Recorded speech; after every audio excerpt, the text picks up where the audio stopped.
This is us before Ben Lomond Trail. Okay, I don't even know why, but that icked me out when I said that. But here we are beginning the Ben Lomond Trail. I was saying Ben Lomond the entire time, but I was corrected quite humbly by by someone. Oh, I think it was Julian actually, to tell me that it was Ben Lomond, not Ben Lamond. But here we are beginning the track. You can see that it's not icy, but we started out around, I think, 10 in the morning. And you can see how beautiful this hike starts off. It's quite muddy. You can see on the left-hand side here, there's a lot of footprints because people do this hike like really in the morning when it's like icy.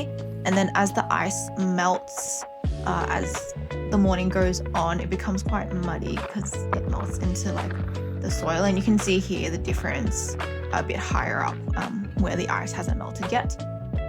And here I just wanted to show you, we're at the saddle, which I believe is the halfway point. Correct me if I'm wrong. But yeah, here we are. It's quite nice and it was secluded actually. I think it was because we were doing it on a weekday, so there weren't that many people there. And it was cold as well. I don't know if this is a popular hike during the summer, but we did this maybe towards the end of winter when there was still like snow during the night times, but it's not cold enough for it to be snow season.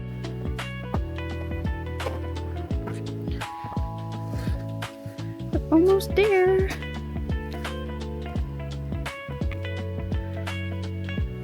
Okay, it's so sunny and I'm wearing a short over bandana, but don't judge me. Come here.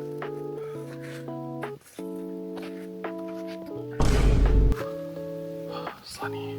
The rest of the hike is pretty vertical.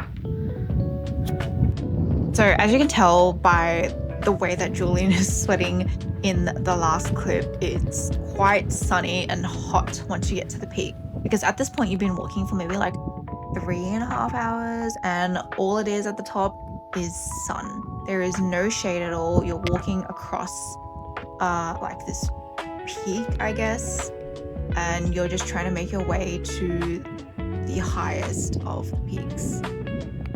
So it's hot, it's cold wind. You are prepared by wearing thermals at the bottom, but I think what you should do is maybe layer up with 2 thermals and then take off 1 thermal when you get to the top. There's like 20 minutes to go, maybe, but we have a cruise booked at a certain time. Okay, bye bye. Bye.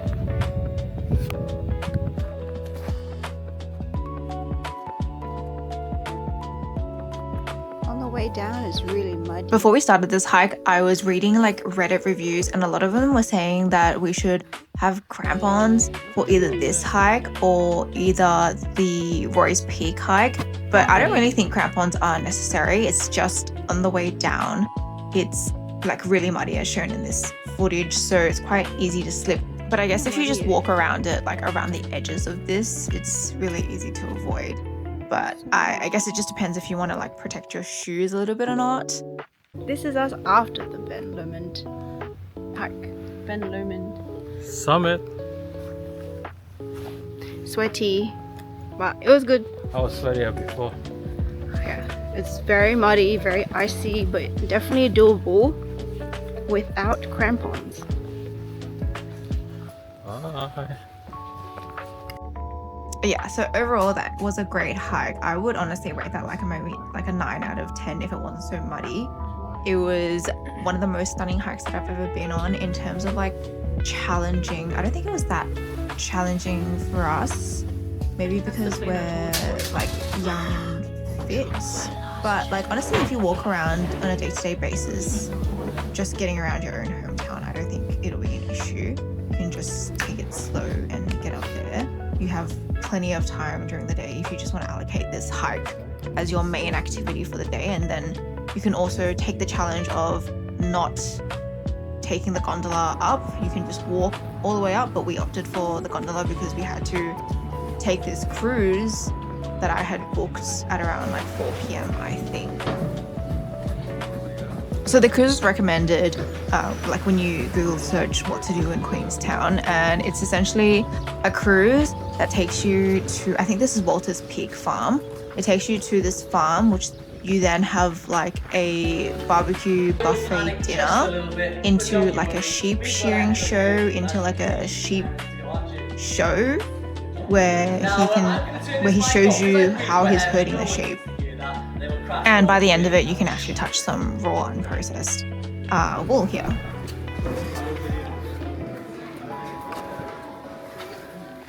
And I say it's oily, it's because he taught us that sheep produce lanolin naturally, which is what is sold across a lot of the like Australian and New Zealand gift stores, and it's found in a lot of like hand creams and like body creams as well. Okay, so here we are moving on to the next day. We're on our way to a light horse trekking where we get to like ride horses across the sets from Lord of the Rings. So I can't remember where this actually was. Maybe when they had the war, I want to say. I'm not sure actually. But what happens is they select a horse based on your weight, and then you are riding that horse for the rest of the trip, and you also get to cross some rivers, and it's like a really nice walk. But you also can have your horse like trotting a bit, which is like quite scary as a first-time horse rider, but it's overall quite fun. And just look at the scenery. We got some nice misty, foggy weather, which really fit into the scenery, and it was just a vibe. So I really highly recommend giving it a go when you're in New Zealand. And here we are back at Queenstown, and I wanted to show you this cookie that I got from Cookie Time. I wish it was heated up because it was harder than I expected to break into. But here's our first taste. Your face looks like it's no good. Lots of.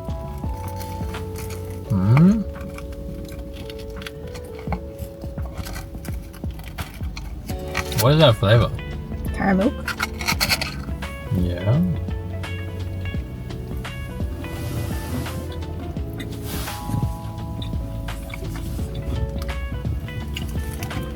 Lots of butter. That's all I know. There's some other flavor in it. It's caramel, I think.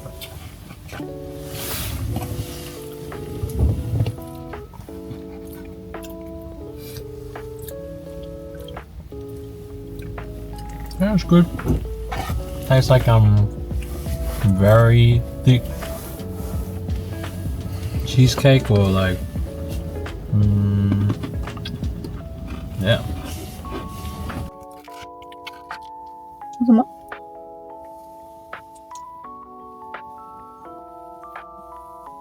It's so hard for you to even pull the chicken out. It's so thick.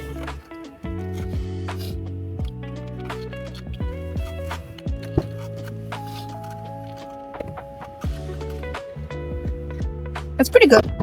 I think standard cookie, I wouldn't say it's like anything great.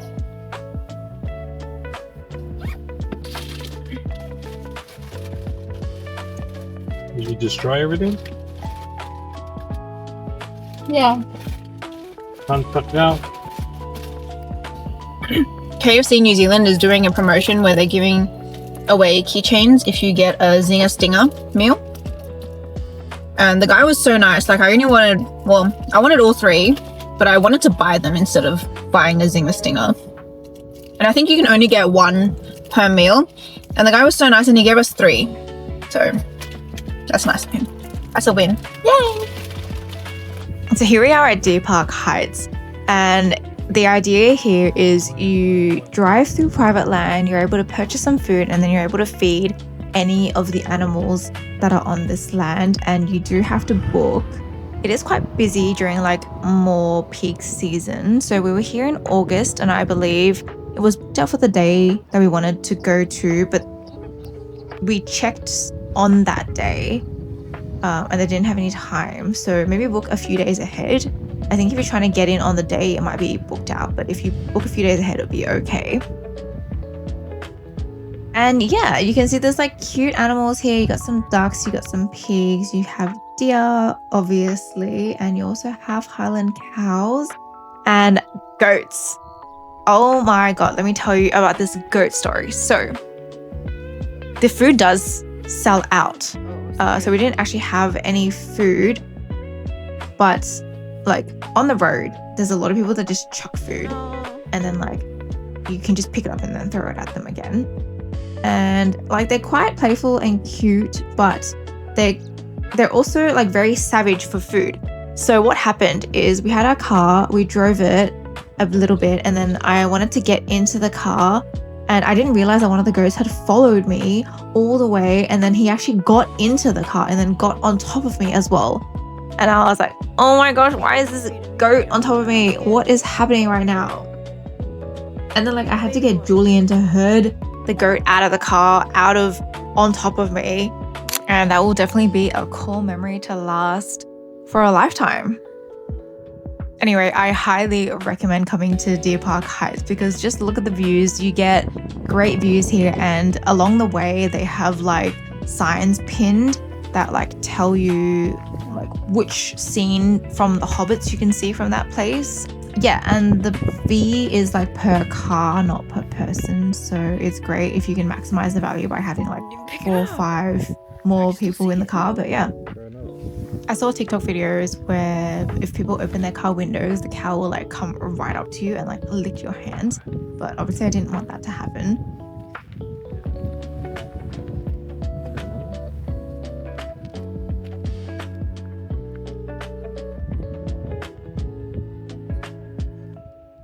The feed rate is under 50%. Thank God it didn't happen to us because I was a little bit freaked out when I opened the window because the cow like turned his head towards us and I was like, oh no, don't do the same thing as I saw on TikTok. But nothing like that happened. And the cows are very cute and very majestic, and unfortunately I did not have any feed for them. But I wanted to see Highland cows in Switzerland and didn't get to see them, so I'm very glad I got to see them in New Zealand. That's the end of the vlog. Thank you so much for watching. Bye.